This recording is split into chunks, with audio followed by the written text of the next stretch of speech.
नमस्कार प्रिय शिक्षार्थियों, जिज्ञासुओं। आज हम लोग नाटककार मोहन राकेश के बारे में बातचीत करेंगे। साथियों, नाटक के बारे में आपको पता है कि यह एक दृश्य श्रव्य विधा है, यानी इसमें दृश्य भी महत्वपूर्ण है और श्रव्य भी महत्वपूर्ण है। अन्य विधाओं से अलग है यह विधा। जब नाटकों की बात की जाती है तब उसकी एक सुदीर्घ परंपरा हमें दिखाई पड़ती है। भारत में लोक नाटकों की एक परंपरा रही है, जैसे बिहार में भोजपुरी इलाके में विदेशिया नाट्य शैली रही है, या रास लीला ब्रज क्षेत्र में रही है, रामलीला अयोध्या के बाद अब तो पूरे देश में जो हिंदी भाषा भाषी हैं वहाँ पर रामलीला का मंचन होता है। तो लोक नाटकों की एक परंपरा रही और उसके बाद एक लंबे समय बाद जब आधुनिक युग के दौर में नाटकों की परंपरा आती है तो तब वहाँ पर भारतेंदु हरिश्चंद्र जैसे नाटककार दिखाई पड़ते हैं। उन्होंने लोक वृत्त के बहुत सारे तत्वों को अपने नाटकों में समाहित किया था। उन्होंने पारसी थिएटर से भी अपने नाट्यक्रम को प्रभावित किया था। एक तरह से मोहन राकेश पर बातचीत जब हम लोग करेंगे तो एक पूर्व वृत्त हमें समझ लेना चाहिए कि मोहन राकेश के पहले का जो नाटकों का पूर्व वृत्त है। तो हम लोग बात कर रहे थे कि किस तरह से भारतेंदु हरिश्चंद्र ने पारसी थिएटर और भारतीय रंगमंच की लोक नाट्य परंपरा और यहाँ तक कि संस्कृत नाटकों से भी उन्होंने बहुत कुछ लिया और कुल मिलाकर नाट्य की एक ऐसी विधा विकसित की जो भारतेंदु युग में बहुत लोकप्रिय रही। भारतेंदु का संबंध नाटकों के मंचन से भी था। ऐसा विदित है कि उन्होंने एक नाटक में अपनी अदाकारी के लिए अपनी मूछें तक कटवा डाली थी। यह घटना बताती है कि नाटक के प्रति उनका अनुराग कितना गहरा था।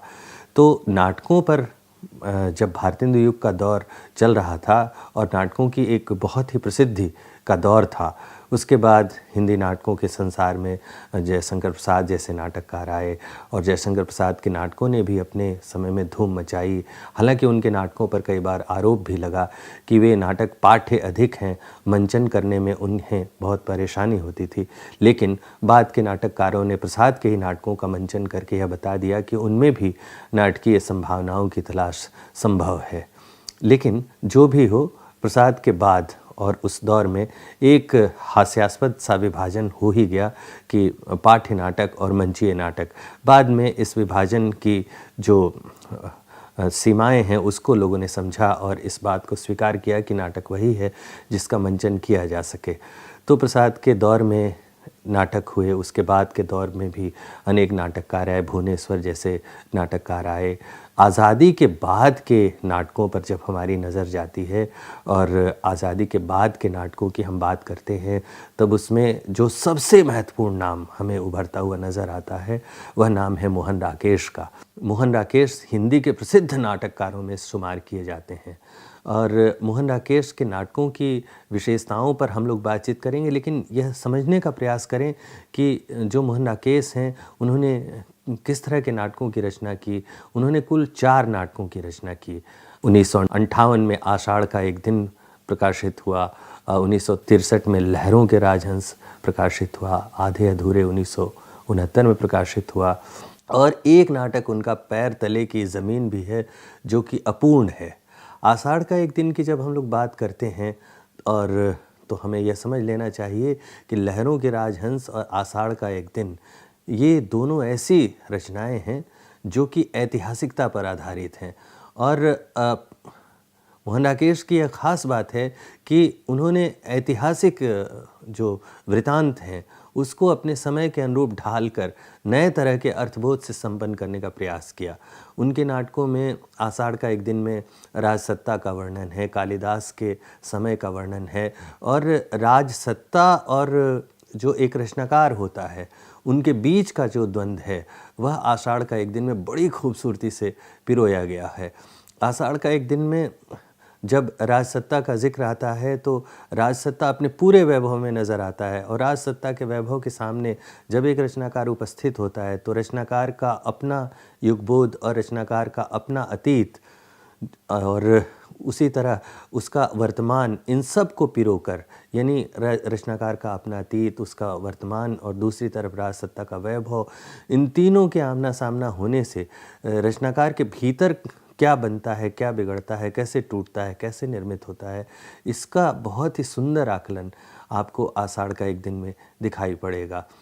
तो हम देखते हैं कि आषाढ़ का एक दिन और लहरों के राजहंस भी बुद्ध के भाई सौंदर नंद पर आधारित एक कथा पर आधारित है। तो ये जो दोनों कृतियां हैं उसमें मोहन राकेश ऐतिहासिकता में नए अर्थ की सृष्टि करते हैं और रचनाकार के तनाव को प्रकट करने की कोशिश करते हैं।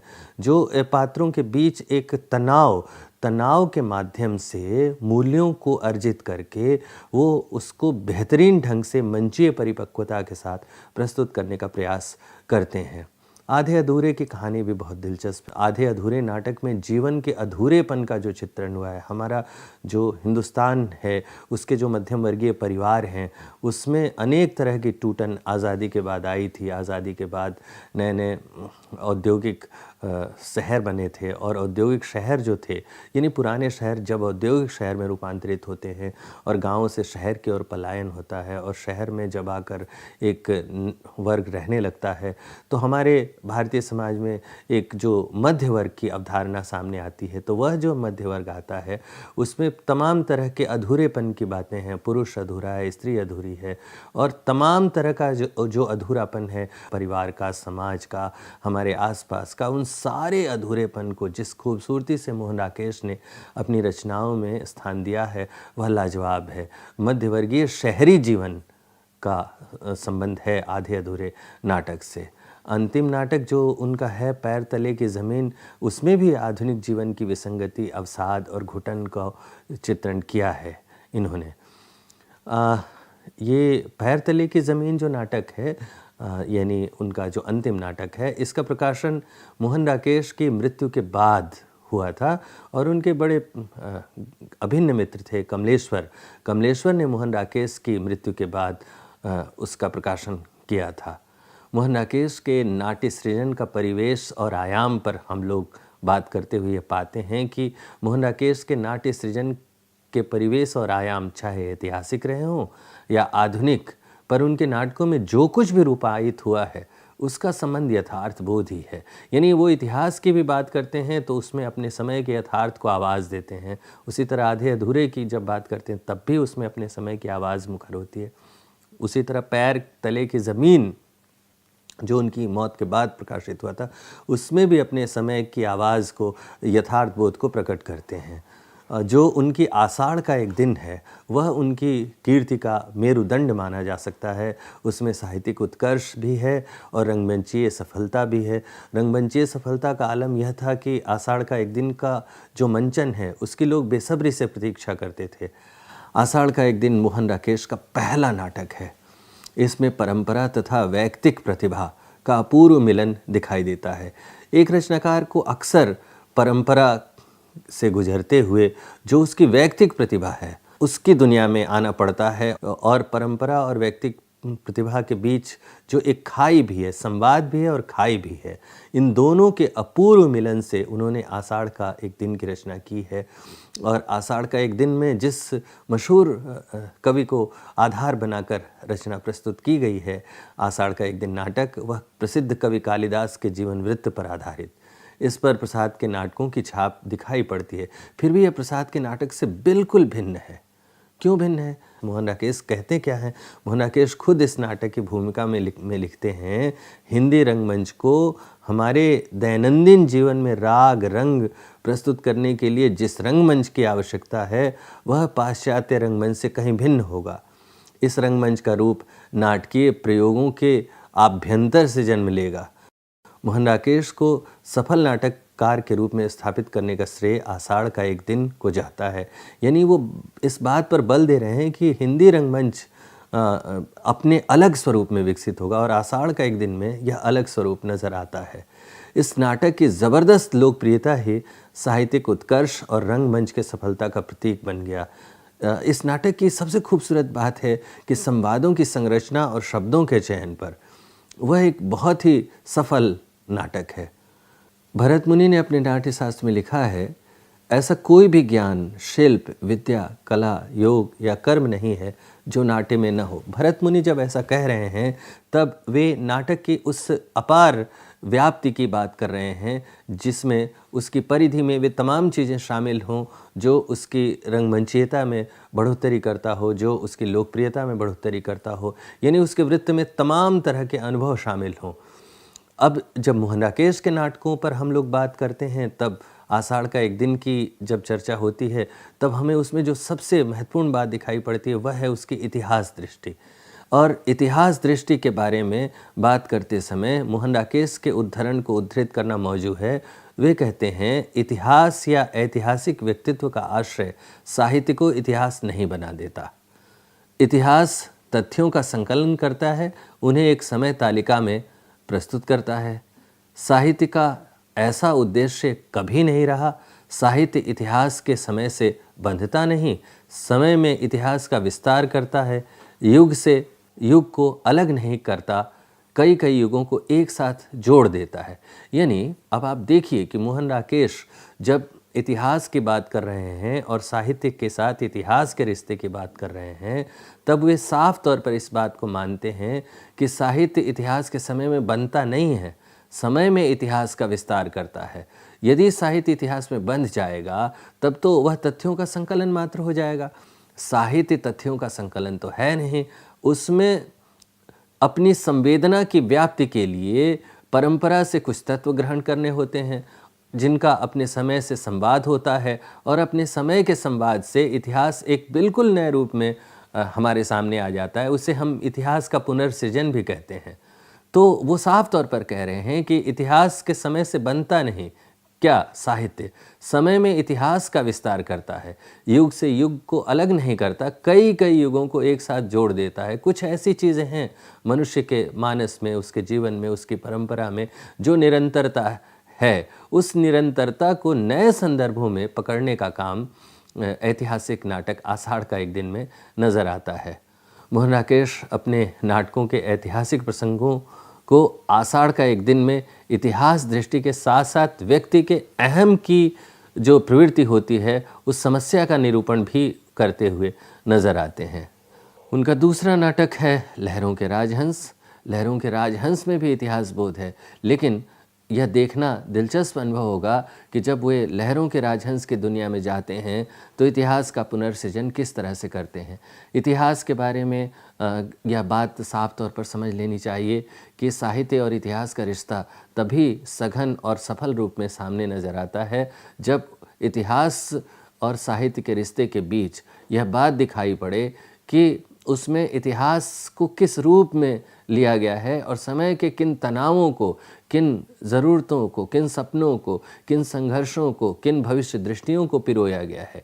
यानी पात्र तो वहाँ से हम लेते हैं, लेकिन पात्रों के जीवन की जो घटनाएं हैं वह काल का अतिक्रमण करते हुए अपने समय के दौर में भी चली आती है, यानी जो नाटककार का अपना दौर है वहाँ भी चली आती है।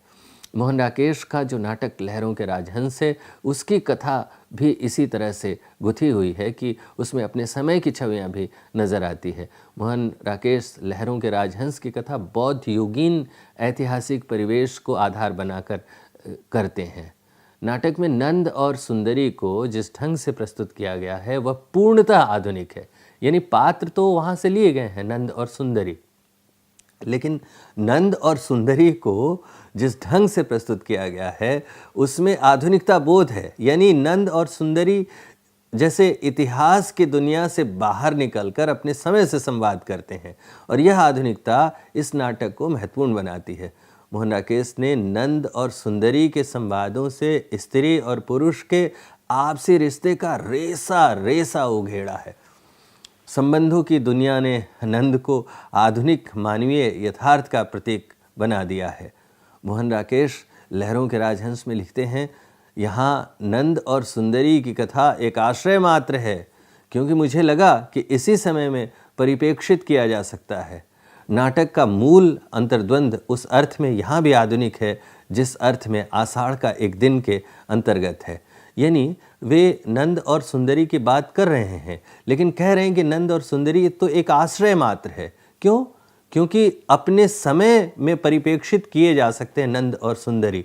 दरअसल नंद और सुंदरी के माध्यम से वे स्त्री पुरुष के संबंधों पर भी बातचीत करना चाहते थे, और उसका जो अंतर्द्वंद है, जो कि लहरों के राजहंस में भी है, आषाढ़ का एक दिन में भी है, और वह जो स्त्री पुरुष का अंतर्द्वंद है वो यहाँ भी नज़र आता है। लहरों के राजहंस नाटक में इतिहास की संरचना में छुपी आधुनिक संवाद की प्रेरणा को उजागर करता है, और इन दोनों नाटकों यानी कि लहरों के राजहंस और आषाढ़ का एक दिन में जिस ऐतिहासिकता को सुंदरता से पिरोया गया है, वह ऐतिहासिकता अपने काल का अतिक्रमण करती है, और अपने काल का अतिक्रमण इस अर्थ में करती है कि वह आधुनिक मनुष्य के द्वंद्वों, तनावों को एक इस अंदाज में प्रस्तुत करती है जिससे स्त्री पुरुष के जो आदिम आकर्षण है उसके साथ साथ अपने समय की दस्तक का असर भी जो आता है वह प्रकट होता है। इसलिए ये जो ऐतिहासिक पात्र हैं, चाहे कालिदास के जीवन से संबंधित हो या सौंदरनंद के जीवन से संबंधित हो, ये जो ऐतिहासिक पात्र हैं वे पात्र तो हैं ऐतिहासिक, लेकिन उनमें अपने समय की जटिलताओं को मुखर होने का पर्याप्त एक स्पेस दिया गया है, उसमें एक बात प्रकट होती है। यही कारण है कि इन दोनों नाटकों की रंगमंचीयता ने लोगों को प्रभावित किया, और ये दोनों नाटक खूब सराहे गए। आधुनिक जब हिंदी नाटक की बात की जाती है, खास करके आज़ादी के हिंदी नाटक की बात की जाती है, तो ये जो दोनों नाटक हैं, आषाढ़ का एक दिन और लहरों के राजहंस, उनकी चर्चा के बिना आधुनिक हिंदी नाटक की चर्चा संभव ही नहीं है। उनके नाटकों में आषाढ़ का एक दिन और लहरों के राजहंस के अलावा एक बहुत ही महत्वपूर्ण रचना है आधे अधूरे। आधे अधूरे उनकी अत्यंत लोकप्रिय रचना है। इसमें अधूरे संसार की जो उपस्थिति है उसको नाटकीय वृत्त के अंतर्गत पिरोया गया है। यह मोहन राकेश का तीसरा नाटक है। इसमें इतिहास को दरकिनार कर दिया गया है। जैसे पुराने नाटक उनके इतिहास को समाहित करके आगे बढ़ रहे थे, यह तीसरे जो नाटक है यानी आधे अधूरे में उन्होंने इतिहास की बात नहीं की, उन्होंने अपने समय के ही पात्रों को उठाया और आम आदमी के सवालों एवं द्वंद्वों को दिखाया। इस तीनों नाटकों में एक चीज़ तो है जो कि तीनों नाटकों में उपस्थित है, वह द्वंद्व। लेकिन यह द्वंद्व पूरी तरह से अपने दौर के आदमी का द्वंद्व है जो मोहन राकेश के नाटक आधे अधूरे में नज़र आता है। यह उनके नाटकों में मील का पत्थर साबित हुआ। आधे अधूरे में मध्यवर्गीय शहरी जीवन के विघटित होते परिवार की कहानी कही गई है। व्यवसाय में असफल पति है जिसका नाम है महेंद्रनाथ, जीवन के अधूरेपन से त्रस्त पत्नी है जिसका नाम है सावित्री, साथ में पति पत्नी के तनाव है, झगड़े हैं और भविष्य के प्रति निराश बच्चे हैं। और ये जो निराशा है यानी पति पत्नी और बच्चों के बीच पसरी हुई निराशा, उस पारस्परिक द्वंद्व की कहानी को आधे अधूरे में पिरोया गया है। और यही आधे अधूरे की ताकत है, उसकी सफलता है। आधे अधूरे के शिल्प की जब भी बात की जाती है तो कहा जाता है कि उसका शिल्प पक्ष लाजवाब है। आधे अधूरे नाटक का प्रारंभ तनाव से होता है और अंत भी तनाव में होता है, जो अत्यंत गहरा और पीड़ादायक है। दरअसल आज़ादी के बाद एक धारा ऐसे साहित्य की रही है जिसमें तनाव, संतरास, घुटन, पीड़ा, आत्मग्लानि, इन सब को पिरोकर अपने समय के यथार्थ को प्रकट करने का प्रयास किया गया है।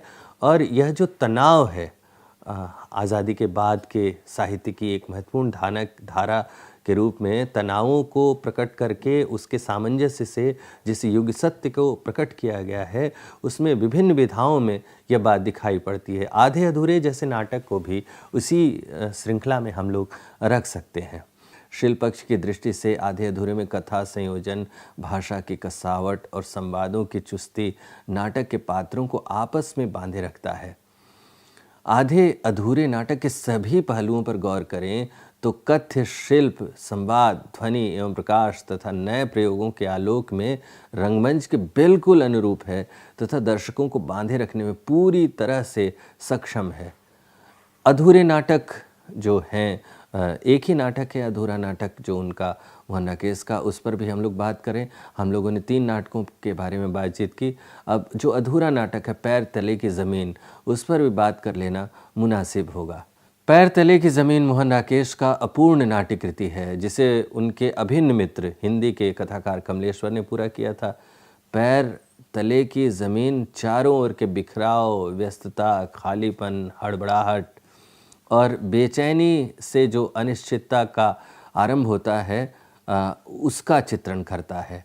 पैर तले की ज़मीन में मोहन राकेश ने शब्द और नेपथ्य की ध्वनियों के मिले जुले प्रभाव को रंगमंच पर एक नए प्रयोग के रूप में प्रस्तुत कर वर्तमान युग में व्यक्ति के सामाजिक जीवन तक व्याप्त विसंगति, मूल्य विघटन, निरर्थकता तथा मानवीय संबंधों के खोखलेपन को मूर्त किया है। नाटक आधुनिक जनजीवन को यथार्थ धरातल से जोड़ती है। आज का जो दौर है उसमें अर्थ का जो महत्व है, यानी आर्थिक पक्ष जो है आज के युग का, आज अर्थ के महत्व ने व्यक्ति को कुछ बनने की अंधी दौड़ में इस तरह से व्यस्त कर दिया है कि व्यक्ति को स्थिरता देने वाली पैर तले की ज़मीन ही खिसकती नज़र आ रही है। यह जो अर्थ युग है, अर्थ बहुत ज़रूरी है मनुष्य के जीवन के लिए, लेकिन अर्थ की जो दीवानगी है वह समाज को रहने लायक न छोड़े, तब कैसा समाज हम लोग बनाते हैं? जिस समाज में अर्थ के पीछे पागलपन की हद तक बढ़ जाने की हड़बड़ाहट दिखाई पड़ती हो, वह अर्थतंत्र के पीछे भागती हुई जो जीवनचर्या है, वह एक पूरे व्यक्ति को, परिवार को, समाज को जिस बिखराव की ओर ले जाती है, वह बहुत ही यंत्रणादायक है। मोहन राकेश ने इस नाटक में, जो कि अधूरा नाटक था जिसे उनके दोस्त कमलेश्वर ने पूरा किया था, पैर तले की ज़मीन में, इसी तथ्य को प्रकट करने का प्रयास किया है और बहुत ही खूबसूरती से बताया है कि किस तरह से जो अर्थतंत्र के प्रति जो दीवानगी, अर्थ के प्रति दीवानगी है, उसने एक ऐसी स्थिति बना दी है कि जैसे मनुष्य के पैर तले की ज़मीन खिसक गई हो। इस मानसिक विघटन ने समाज के प्रत्येक वर्ग को प्रभावित कर उनकी विशेषताओं को नष्ट कर दिया है। अब हर आदमी अपने आप में एक विलक्षण उपस्थिति है। उसकी विलक्षणता एक ऐसी स्थिति में रूपांतरित हो जाए कि सबके पोशाक एक जैसे लगने लगे, सबकी भावनाएं एक जैसी लगने लगे, सबकी दृष्टि एक जैसी लगने लगे, तो वह किसी समाज में व्यक्ति की उपस्थिति को लेकर बहुत ही विचित्र स्थिति हो जाएगी।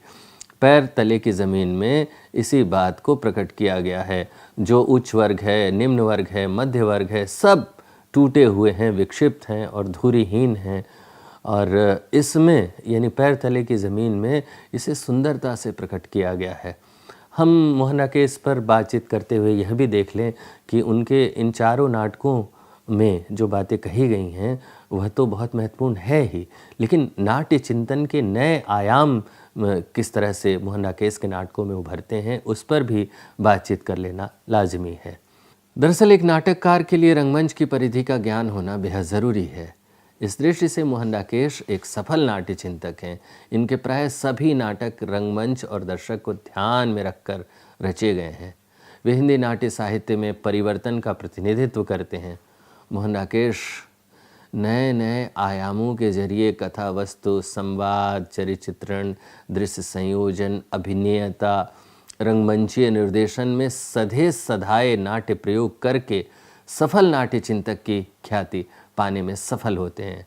और उनके नाटक इन तमाम जिन बातों की चर्चा की गई, जैसे कथा वस्तु, संवाद, चरित्र चित्रण, दृश्य संयोजन, अभिनेता, रंगमंचीय निर्देशन, ये सभी नाट्य प्रयोग उनके चारों नाटकों में इस खूबसूरती से पिरोए गए हैं कि वे ऐसे नाट्य लेखक के रूप में दिखाई पड़ते हैं जैसे कोई नाट्य चिंतक ने बहुत खूबसूरती से अपने ज्ञान को उस कला में रूपांतरित करने में सफलता पाई हो। और जब हम लोग मोहन राकेश के बारे में बातचीत करते हैं तो ये तमाम तरह की जो बातें हैं उनकी सफलता को प्रकट करती हैं। मोहन राकेश ने अपने समय के नाटकों को बेहतरीन ढंग से प्रस्तुत करने के लिए इन तमाम नाटकीय प्रयोगों को अपने नाटकों के भीतर समाहित किया और उनको समाहित करते हुए जिसे प्रस्तुत किया गया उनके नाटकों में, वह काफ़ी महत्वपूर्ण रहा। अब हम लोग जो उन्होंने इस तरह के प्रयोग किए उसके बारे में हम लोग बातचीत कर रहे हैं। जैसे हम लोग कुछ उदाहरणों से इसे समझें। मोहन राकेश के तीनों नाटक रंगमंच की दृष्टि से सफल हैं। आषाढ़ का एक दिन 3 अंकों का नाटक है और तीनों अंक एक एक दृश्य के हैं। जिसमें मल्लिका के घर का कमरा मंच सज्जा की दृष्टि से यथार्थवादी है, ठीक इसी तरह लहरों के राजहंस में भी पूरी नाटक सुंदरी के कक्ष में मंचित हुई है। यह नाटक भी 3 अंकों में बटा है और प्रत्येक अंक एक एक दृश्य के हैं। आधे अधूरे नाटक को मोहन राकेश 2 भागों में विभाजित किया है और दोनों भाग एक दृश्य हैं, जिसमें सावित्री के घर के एक कमरे को दिखाया गया है। यह भी मंच सज्जा की दृष्टि से यथार्थवादी है। अब हम लोग नाटक में भाषा के सवाल पर भी बात कर लें। मोहन राकेश ने जिस नाट्य भाषा का प्रयोग किया है, मोहन राकेश की भाषा उनके सूक्ष्म चिंतन और सामाजिक चेतना को दर्शाती है। इनके नाटकों की भाषा अपने से पूर्ववर्ती हिंदी नाटकों की भाषा से एकदम अलग, आडंबरहीन बोलचाल की भाषा है। समग्र दृष्टि से विचार करने से ऐसा लगता है कि मोहन राकेश जितनी गंभीरता से सोचते हैं, उससे कहीं बढ़कर भाषा में जान डालकर नाटक को सबके निकट पहुंचा देते हैं। मोहन राकेश के नाटकों की भाषा अपने समूचे मुहावरे में जीवंत सार्थक होते हुए अंतः एवं बाह्य तत्वों से संयत, सरल और स्वाभाविक है। संकलन त्रय के बारे में भी बात कर ली जाए, मोहन राकेश के नाटकों में संकलन त्रय का क्या परिदृश्य उभर सकता है। संकलन त्रय से तात्पर्य है नाटक में स्थान, काल और समय का यथोचित प्रयोग किया जाना। इसमें मोहन राकेश पारंगत हैं। मोहन राकेश स्थान, काल और समय का पूरा ध्यान रखते हैं। उनका प्रत्येक नाटक एक स्थान में ही घटित होता है। मोहन राकेश के आधे अधूरे नाटक के बीच का अंतराल 1 दिन का है, वहीं आषाढ़ का 1 दिन में अंकों के बीच कुछ वर्षों का अंतराल है। इसी प्रकार लहरों के राजहंस की पूरी कथा 24 घंटे की अवधि में संयोजित है। तो संकलन त्रय का भी मोहन राकेश ख्याल रखते हैं, यानी विषय वस्तु, नाटक के जो तत्व होते हैं वो, रंगमंच के तत्व और भाषा, इन तमाम चीज़ों और संकलन त्रय को समाहित करके मोहन राकेश आधुनिक हिंदी नाटक के एक बेहद ही प्रतिष्ठित नाटककार के रूप में हमारे सामने आते हैं। विश्वास है कि आपने मोहन राकेश की नाट्य यात्रा को पूरी तरह से समझ लिया होगा। बहुत धन्यवाद।